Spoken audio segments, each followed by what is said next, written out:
Well, that was it. Like to try and get the business to a place where I could leave my job, it becoming a full-time business. I was like, well, how am I going to do this? Like, I've got this product, it's great. I love it, everybody loves it, but how can I get it to people? So I had an Instagram account, I just changed it to make it Borough 22 and just started posting pictures of what I was making. And then on Facebook at the time, I went to like specific groups, so like celiac groups, and just sort of cozied up in there. Not aggressive, look, sell, but just like having conversations with people and then just dropping it in. Everyone was like, what? You're doing gluten-free donuts?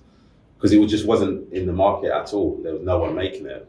That sort of encouraged me to know that there was an appetite for it, definitely. I mean, in terms of leaving my job, I was always the guy that was like, yeah, in the next 12 months I'll leave. I'd said that every single month. So it was really, really nerve-wracking to actually step away and make it a full-time business.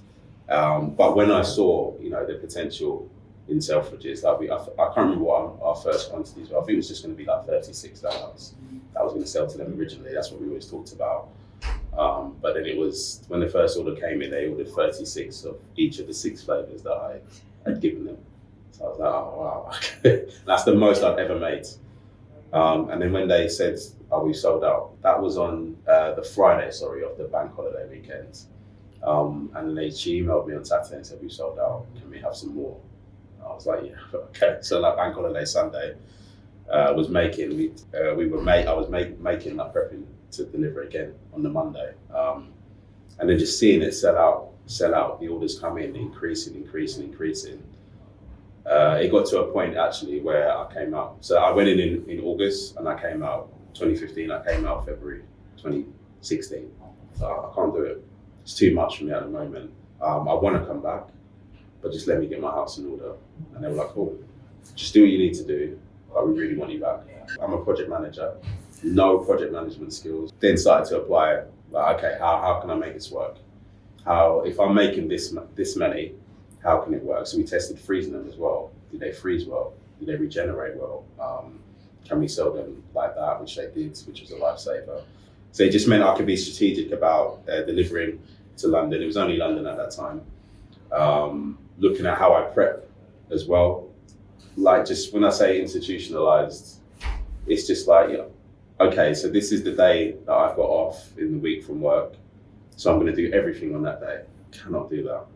It's like space it out throughout the week. So when you get to that point, all you're doing is making, boxing, and then that's it. You're not trying to do spreadsheets and all this other stuff that you don't need to do, that could have been done ages ago. Which is easy, but when you've been up for, 8 hours baking, and then now you've got to line all the boxes or make the boxes up, you don't want to be doing that. And it takes 3 times as long as it would if you had just done it by watching EastEnders 2 days before. So all of those things sort of came into play. And then I got to a point where in October I was like, right, I'm ready to go back. Adjusted the pricing.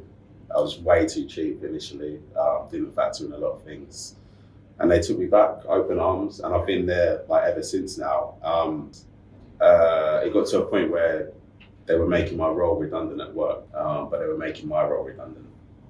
And it's just like, this is it now, this is the fight or flight moment. So I used to be a project manager, office refurbishments for a property investment company. I was working with a contractor, Big Jim from Hackney, lovely guy, heart of gold. So he came and picked me up one time. He saw all the baking equipment. His eyes just lit up. It's like, I used to work in, because he likes an entrepreneur. That's what he saw in me. I didn't see it in myself. That's what he saw in me. And he's like, I used to work in a donut factory when I was younger. I was logistics. We've got to take this to the next level. He wanted to invest, but then obviously made redundant. So that was looming. And he's like, come and work for me. Like, I want you to work for me. But then he's like, man, you're sitting on something here. Right? It's just, he's like, you either do this now or you regret it for the rest of your life, he said. And then my wife was like, it's not, you think you need to earn the salary that you're getting from the job. You're institutionalized. But actually, you don't need to earn that much. You can survive on much less. And it's just a different mindset, different way of working. So those 2 influences were like, no, we can do this. If you want to do it, we can do it. There was a sense of empowerment and a sense of, right, I'm going to prove everyone wrong. but also a sense of what have I done?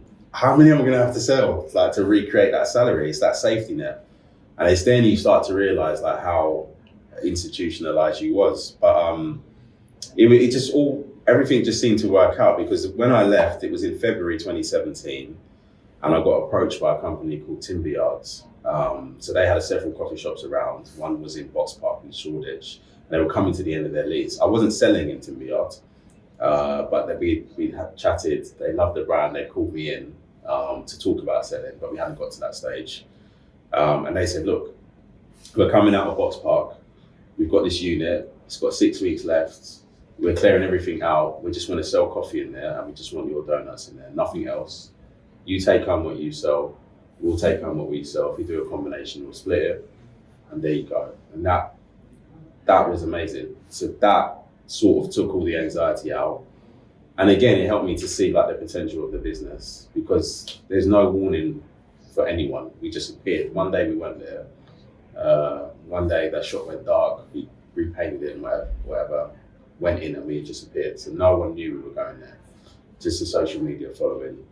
And then the money that generated, the people that came to Box Park to buy from us over that 6 week period, it just showed me like what was possible.